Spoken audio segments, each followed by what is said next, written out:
ये है example number 12। ठीक है, मोस्ट इंपॉर्टेंट क्वेश्चन है। ठीक है, इसको बारीकी से देखिए, ध्यान से समझे, है ना। For what value of P and Q the system of equation, ये दिया हुआ हैज दो सॉल्यूशन। पी और क्यू का वैल्यू क्या होगा कि नो सॉल्यूशन देगा, पी और क्यू का वैल्यू क्या होगा कि यूनिक सॉल्यूशन देगा, और पी और क्यू का वैल्यू क्या होगा कि इनफाइनाइट मैनी सॉल्यूशन देने वाला है। ठीक है, चलिए तो कोई भी केस हो, नो सॉल्यूशन हो, यूनिक सॉल्यूशन हो, देखिए यूनिक सॉल्यूशन और इनफाइनाइट मैनी सॉल्यूशन, ये दोनों केस के लिए क्या करते हैं, सबसे पहले डेल निकालते हैं। मतलब तीनों केस के लिए डेल निकाल, यूनिक सॉल्यूशन के लिए क्या किया जाता है, सबसे पहले हम लोग क्या करते हैं, डेल डेल निकालते हैं। ठीक है, डेल का value not equal to zero है, दैट मींस यूनिक सॉल्यूशन। और नो सॉल्यूशन के लिए क्या करते हैं, डेल का वैल्यू अगर जीरो आ गया तो नो सॉल्यूशन, इसमें भी डेल का वैल्यू जीरो आ गया तो नो इनफाइनाइट मैनी सॉल्यूशन। अब हम यहाँ पर क्या करते हैं, इसके आगे एक स्टेप जाते हैं, जब भी डेल इक्वल टू जीरो आता है तो एक स्टेप आगे जाते हैं।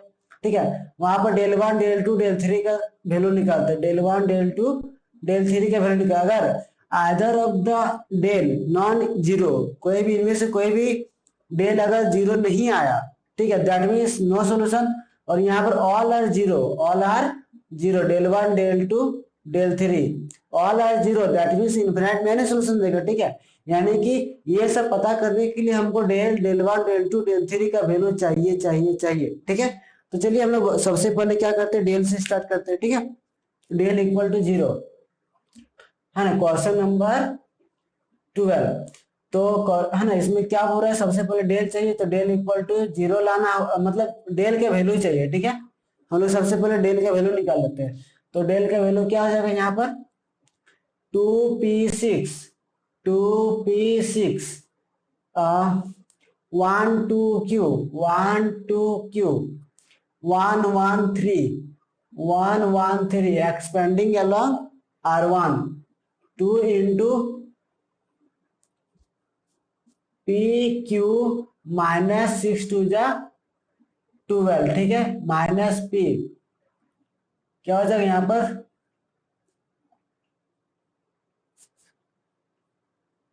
2, सही कर रहे हैं हम लोग, गड़बड़, 2 इंटू 3 टू जा 6 minus Q minus P, 3 minus Q plus 6, 1 minus 2 that means minus 1। ठीक है, तो यहाँ पर 6 टू जा 12 minus 2q minus 3p plus pq minus 6। ठीक है, 12 में से 6 माइनस कर देंगे तो क्या हो जाएगा, 6 minus 2q minus 3p plus pq। तो हम लोग क्या करते हैं, pq को पहले लिखते हैं। ठीक है, प्लस pq माइनस 3p। ठीक है, अगर हम लोग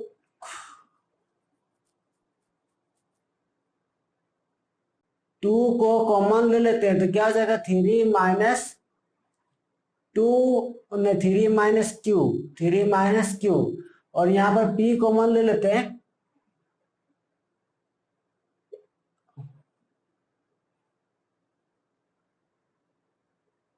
माइनस 3p को पहले लिखते हैं। ठीक है, 3 माइनस 3p प्लस pq। ठीक है, तो हम लोग यहाँ पर minus 3 common, minus p common लेंगे, दोनों में p कॉमन है ना, तो p माइनस p अगर हम लोग कॉमन लेते हैं तो क्या आ जाएगा, 3 माइनस q।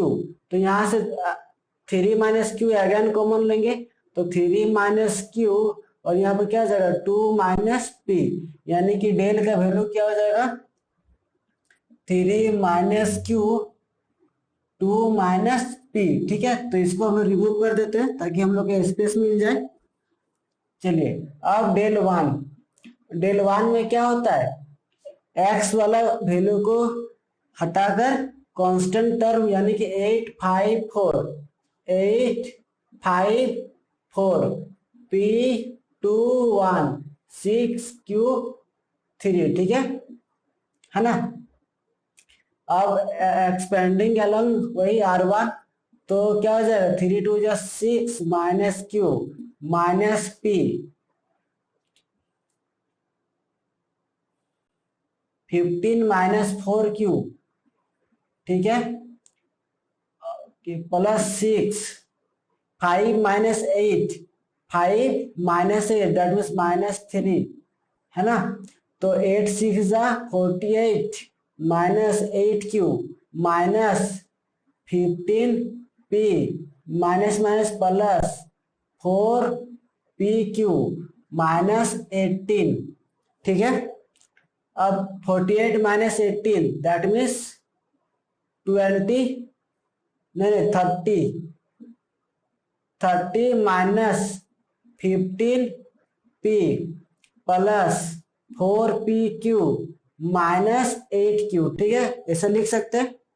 अब हम लोग 15 कॉमन ले लेंगे तो क्या आ जाएगा 2 माइनस p, 4p कॉमन ले लेंगे 4q तो क्या आ जाएगा 4, 15 2 जा, ठीक है ना। तो क्या आ जाएगा 4p, अगर 4q कॉमन लेते हैं 4q तो p माइनस क्या हो जाएगा यहाँ पर 2।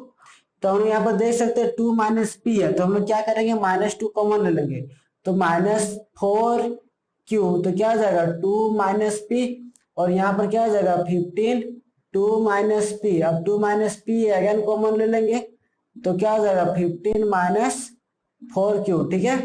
तो इसको मैं डायरेक्ट लिख सकते हैं 2 माइनस p, है ना, और 15 माइनस 4q, ठीक है। ओके, अब हम लोग चलते हैं del 2 की ओर। del 2 में क्या करते हैं x का तो जैसा तैसा, del 2 किस में होता है y में, तो y की जगह क्या पुट करेंगे 8 5 4 और 6q3, ठीक है, दोनों मैच कर रहा है, y की जगह पर रिमूव करके कांस्टेंट डाल दिया। अब इसको सॉल्व करेंगे तो क्या हो जाएगा 2 into 15 minus 4q minus 8 3 minus q plus 6 4 minus 5 minus 1, ठीक है। 15 2 जा 30 माइनस 8q माइनस 8 3 जा 24 plus 8q minus 6, minus 8q plus 8q cancel 30 minus 24 minus 6 तो माइनस 30 प्लस 30 0, ठीक है। तो del 2 का वैल्यू क्या आ गया 0, ठीक है। चलिए अब हम लोग लास्ट फाइनल हम लोग का del 3, इसके बाद हम लोग आराम से सॉल्व करते हैं, ठीक है। del 3 में क्या होगा 2 1 1 p 1 सॉरी p 2 1 6q 3, यही है, सॉरी 6q के जगह पर क्या लिखेंगे 8 5 4। अगर हम लोग इसको एक्सपेंड करते हैं, ठीक है, तो थोड़ा सा 2 इंटू 4 2 जा 8 minus 5 3 minus p 4 minus 5 minus 1 8 into 1 minus 2 minus 1, ठीक है। तो 6 minus p plus p minus 8 यानी कि p माइनस 2 ओवरऑल क्या है हम लोग के पास p माइनस 2, ठीक है, ये रहा p माइनस 2। ओके, अब हम लोग बात करेंगे, चलिए तो सबसे पहले हम लोग बात करते हैं यूनिक सॉल्यूशन के लिए। क्या बात करेंगे यूनिक सॉल्यूशन के लिए, ठीक है, फॉर यूनिक सॉल्यूशन, ठीक है, क्वेश्चन नंबर 2 था इसमें। तो यूनिक सॉल्यूशन के लिए क्या होता है del not equal to 0, del not equal to 0, तो डेल का वैल्यू क्या है 3 minus q 2 minus q 3 minus q और 2 माइनस पी, दैट इज, है ना, for unique solution p not equal to 2 and q not equal to 3 होना चाहिए, ठीक है, समझ में आ रहा है। यानी कि यूनिक सॉल्यूशन व्हेन कब होगा जब p not equal to 2 and q not equal to 3, ठीक है। अब हम लोग बात करते हैं इनफिनाइट मैनी सॉल्यूशन के लिए, ठीक है, infinite many solution. 3। Infinite many solution की बात करेंगे तो यहाँ पर क्या देखेंगे, इनफाइनाइट मैनी सॉल्यूशन में क्या होता है बताइए, del equal to del 1 equal to del 2 equal to del 3 all are 0। ठीक है, तो यहाँ पर देख सकते हैं पी नॉट इक्वल टू 2 है ना, पी नॉट क्यू नॉट कुछ, तो ये तो ऑलरेडी 0 है, पी के वैल्यू 2 नहीं, 2 पुट करना पड़ेगा है ना, पी 0 लाना है ना, तो पी की जगह तो 2 पुट करना पड़ेगा तब 0 आएगा, ये तो ऑलरेडी 0 है, पी का वैल्यू यहाँ पर भी 2 पुट कर देने से 0 आ जाएगा। ठीक है, और पी का वैल्यू यहाँ पर भी 2 पुट कर देने से 0 आ जाएगा, तो 0 कब आ रहा है, चारों में 0 कब आ रहा है, जब पी इक्वल टू 2 आ रहा है, that is p equal to 2। यानी कि क्या बोलेंगे, infinite many solution has p equal to 2। ठीक है, क्या लिखेंगे हम लोग, यहाँ पर लिख सकते थे एक लाइन है ना, the system of equation has unique solution, unique solution when the system of equation has unique solution has p not equal to 2 and q not equal to 3। ठीक है, और यहाँ पर लिखेंगे system infinite many solution, infinite उसी तरह से लिखना the system of equation has infinite many solution, direct लिखते। ठीक है, इनफिनिट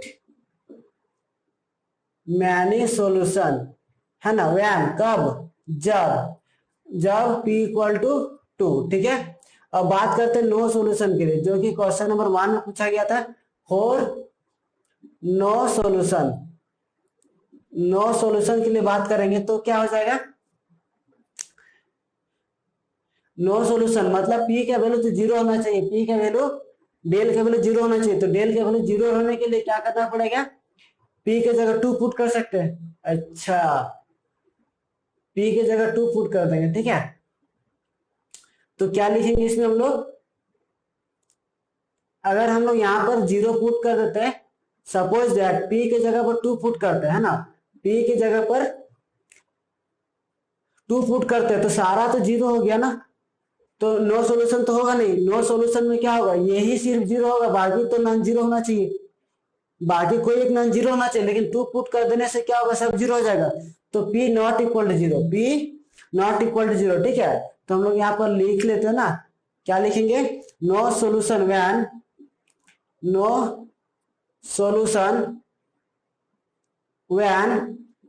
जब p not equal to 2, p का वैल्यू 2 नहीं लेना है, अगर p का वैल्यू 2 ले लेते तो सब 0 आ जाएगी, जो कि एक इनफिनिट सॉल्यूशन देगा। ठीक है, एंड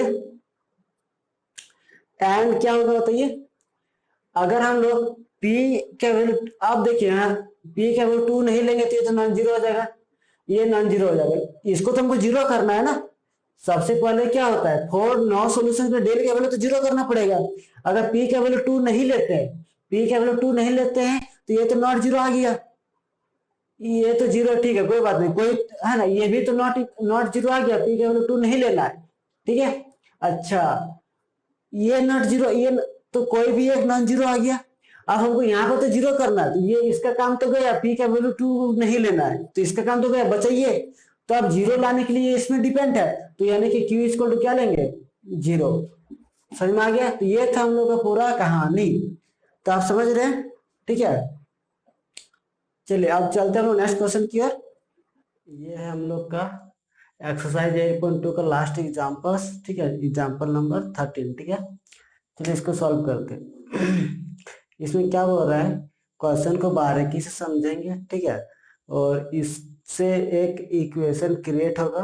ठीक है, और उसको क्या करना है, सॉल्व करना है। ठीक है, चलिए तो क्वेश्चन को बारीकी से समझते हैं। A shopkeeper has 3 variety of pens. A shopkeepers के पास क्या होता है, 3 वैरायटीज के पेन है। ठीक है, जिसका नाम क्या दिया हुआ है, A B and C. Meena purchase 1 pen for each variety. Meena क्या करती है, ईच वैरायटी का एक पेन परचेज करती है, जिसका टोटल कॉस्ट होता है 21 रुपीज। ठीक है, तो हम लोग क्या करते हैं ना, सबसे पहले लेट अस कंसिडर है ना। क्या लिखेंगे, the cost of one pen, the cost of each pen, each pen of A variety, A of A variety, ठीक है, of A variety equal to x rupees, ठीक है, इक्वल टू एक्स रुपीज, ठीक है। उसी तरह से the cost of each pen of B variety, ठीक है, बी वैरायटी का क्या हो जाएगा, वाई रुपीज, ठीक है। और सी वैरायटी को क्या मान लिए, जेड रुपीज, ठीक है, समझ में आ रहा है। अच्छा, तो अब हम लोग क्या करते हैं, Meena purchase one pen each variety for total cost 21 rupee, ठीक है। तो अकॉर्डिंग टू क्वेश्चन क्या लिखेंगे, मीना क्या करती है, ए से एक पेन खरीदती है, तो एक पेन का A 1 into x plus 1 into y plus z, मतलब 1 इंटू जेड, तो टोटल कितना हो जाएगा 21 रुपीज, सही है, ठीक है। यहाँ तक हम लोग कर लिए। जीवन परचेज 4 पेन्स ऑफ एक, मतलब एक ए वैरायटी का 4 पेन खरीदता है, ए वैरायटी का 4 पेन खरीदता है, दैट मीन्स इसका कॉस्ट कितना हो जाएगा 4x, ठीक है, ओके।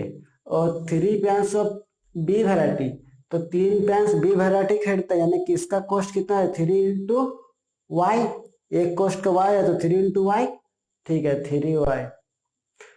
और 2 पेन्स ऑफ सी, और 2 पेन्स ऑफ सी, सी से 2 पेन खरीदती है, 2 है ना, सी वैरायटी का 2 pen, 2 into z, 2 into z, और टोटल कॉस्ट इसका हो जाएगा कितना 60 रुपीज, कितना हो जाएगा 60 रुपीज, ठीक है। सीखा purchase 6 pains of A variety, 6 pains of A variety, that means 6x, ठीक है। और 2 पेन्स ऑफ बी वैरायटी, यानी कि प्लस 2y, 2 इंटू वाई, ठीक है। और 3 पेन्स ऑफ सी वैरायटी, ठीक है, 3 पेन्स ऑफ सी वैरायटी, यानी कि 3z इक्वल टू 70 रुपीज, ठीक है, यूजिंग मैट्रिक्स मेथड। यहाँ पर कौन सा मेथड का यूज किया करने वाला, matrix method. Find the cost of each variety of pens, ठीक है। तो इस इक्वेशन का हम लोग बहुत सारे मेथड से बना सकते हैं, ठीक है। एक तो होता है मैट्रिक्स मेथड, दूसरा यूजिंग एलिमेंट्री मेथड, तीसरा है ना अभी हम लोग जो पढ़े ग्रामर रूल, ठीक है। तो हम लोग कौन सा मेथड से बनाएंगे, मैट्रिक्स मेथड। मैट्रिक्स मेथड में क्या होता है, याद कीजिए हम लोग क्या करते थे, x इक्वल टू फॉर्मूला क्या होता था, a inverse into B, matrix method में होता था ना। x क्या होता था, एक्स वाई जेड, x क्या होता था एक्स वाई जेड, ठीक है। चलिए देखते हैं, तो इसको हम लोग ये जो सिस्टम ऑफ इक्वेशन दिख रहा है, इसको हम लोग क्या लिख सकते हैं, इस तरह से लिख सकते हैं, इसको लिख सकते हैं 1 1 1 4 3 2 6 2 3, ठीक है। और ये क्या हो जाएगा एक्स वाई जेड, ठीक है, इक्वल टू 21 60 70, ठीक है, ऐसा हम लोग लिख सकते हैं। और यहाँ से हम लोग देख सकते हैं कि इसको हम लोग क्या बोलते हैं, ए, इसको हम लोग बोलते हैं एक्स इक्वल टू बी, है ना। ये वाला एक्स, ये सॉरी ये ए, ये एक्स, ये बी, ऐसा हो गया, ठीक है। अब हम लोग लिखेंगे बाय यूजिंग मैट्रिक्स मेथड, तो इसको हम लोग साइड में कहीं लिख लेते हैं, साइड में लिख लेते हैं, ठीक है। तो यहाँ तक सबसे पहले आप ले लीजिए स्क्रीनशॉट वगैरह, ठीक है। तो हम लोग साइड में यहाँ पर लिख लेते हैं, ठीक है। ए इक्वल टू क्या हो जाएगा, इक्वेशन सार मिटाना पड़ेगा ना, 1 1 1 1 1 1 4 3 2 4 3 2 6 2 3 6 2 3, ठीक है। ये हम लोग कहोगे ए, और एक्स इक्वल टू क्या हो जाएगा एक्स वाई जेड, ठीक है। और बी इक्वल टू क्या हो जाएगा 21 60 और 70, ठीक है, ठीक है। तो इसको हम लोग मिटा देते हैं ताकि हम लोग को स्पेस मिल जाए। Now by using matrix method, now by using matrix method क्या होता है formula, x equal to A inverse B, ठीक है। और ए इनवर्स का फॉर्मूला क्या होता है, adjoint A by determinant of A into B. तो सबसे पहले हम लोग क्या करेंगे, डिटर्मिनेंट ऑफ ए निकालेंगे, ठीक है ना। तो डिटर्मिनेंट ऑफ ए चलिए निकालते हैं यहाँ पर। डिटर्मिनेंट ऑफ ए, तो इसका वैल्यू क्या हो जाएगा, 1 इंटू 3 3 जा 9 माइनस 4 क्या हो जाएगा 5 माइनस 1 इंटू 4 3 जा 12 माइनस 12 यानी कि 0 प्लस 1 इंटू 4 2 जा 8 माइनस 18 यानी कि माइनस 10। तो 5 माइनस 0 0 हो जाएगा, माइनस 10 क्या हो जाएगा माइनस 5, यानी कि डिटर्मिनेंट ऑफ ए कितना आ गया -5, ठीक है। अब एडजॉइंट ए कैसे निकालते हैं, हर एक टर्म का कोफैक्टर निकालते हैं, ठीक है, और उसको ट्रांसपोज कर देते हैं तो एडजॉइंट ए निकल जाएगा, ठीक है। तो A11 कोफैक्टर तो A11 का कोफैक्टर कितना आ जाएगा, एक पार्ट ये बता 9 माइनस 4 5, ठीक है। A12 ठीक है, A12 का क्या हो जाएगा, ये गया 4 3 जा 12 माइनस 10, ये 0 कैसे आ गया, नहीं 4 3 जा 12 माइनस 12 0, ठीक है, सही है। A13 में यही है 4 2 जा 8 माइनस 18 यानी कि माइनस 10, ठीक है, ओके। उसके बाद A21 तो ये तो क्या हो जाएगा हम लोग के पास 3 1 जा 3 माइनस 2 1, ठीक है। लेकिन यहाँ पर देख सकते हैं यहाँ पर 2 और 1 3 है, यानी कि -1 का पावर लगता था ना, तो -1 आपको कोफैक्टर निकालना आना चाहिए, ठीक है। ये हम लोग जब हम लोग डिटर्मिनेंट पढ़ रहे थे तब हम लोग कर चुके हैं ना। 2 1 फिर A22 है ना, कोफैक्टर डिटर्मिनेंट मतलब इस टाइप का तो ढेर सारा क्वेश्चन किया है ना।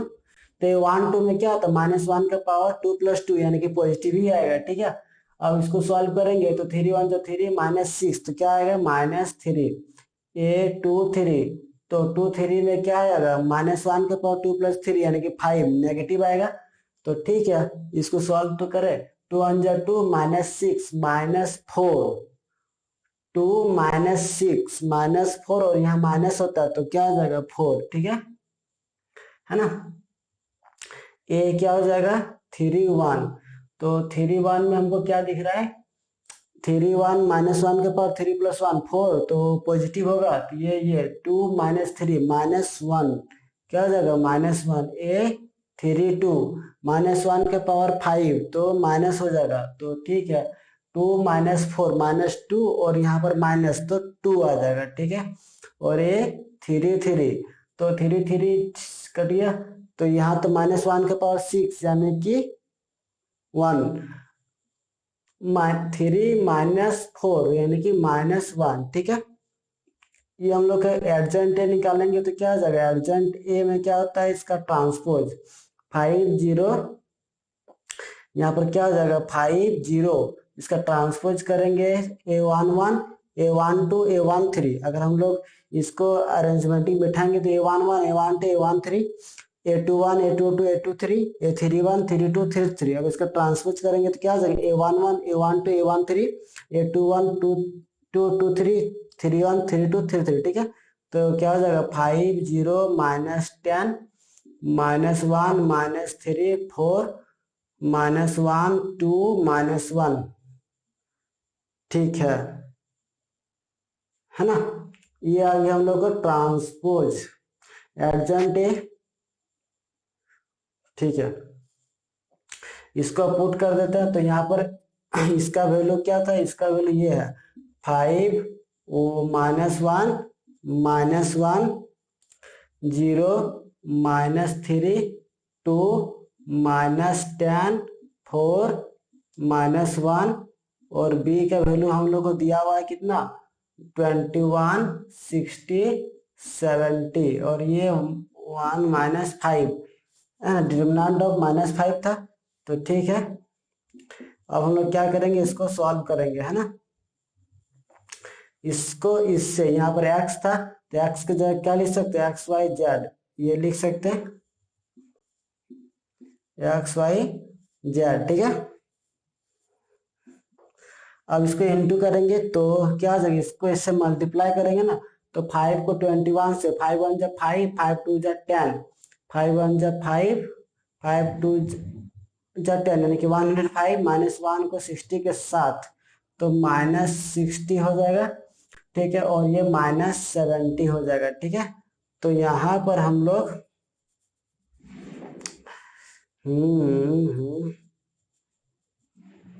देखते क्या हो जाएगा,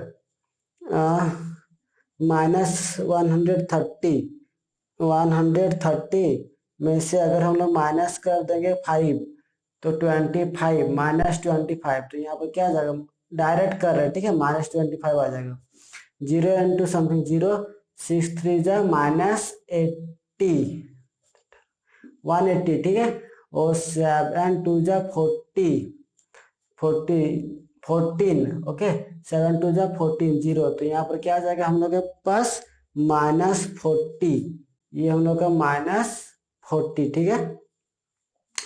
अब हम लोग यहाँ पर क्या देखेंगे, 10 को 21 के साथ तो क्या हो जाएगा, 10 को 21 के साथ करेंगे तो -210 6 4 जा 24, ठीक है, तो दोनों को माइनस कर देंगे तो क्या हो जाएगा यहाँ पर 30 7 1 जा -70 तो यहाँ पर क्या आ जाएगा -40, ये भी -40, ठीक है। अगर हम लोग अब क्या करेंगे, इसको डिवाइड देते हैं -5 से तो क्या आ जाएगा 5 5 जा 25 माइनस माइनस कैंसिल 5 8 जा, ठीक है, that means x equal to क्या आ गया 5 y equal to 5 z equal to sorry y equal to 8 z equal to 8 that means the cost of each pen of A variety equal to 5 rupees equal to 5 rupees equal to 8 rupees और equal to 8 rupees, ठीक है। तो ये था हम लोग का answer, ठीक है। तो आई थिंक समझ में आ गया होगा।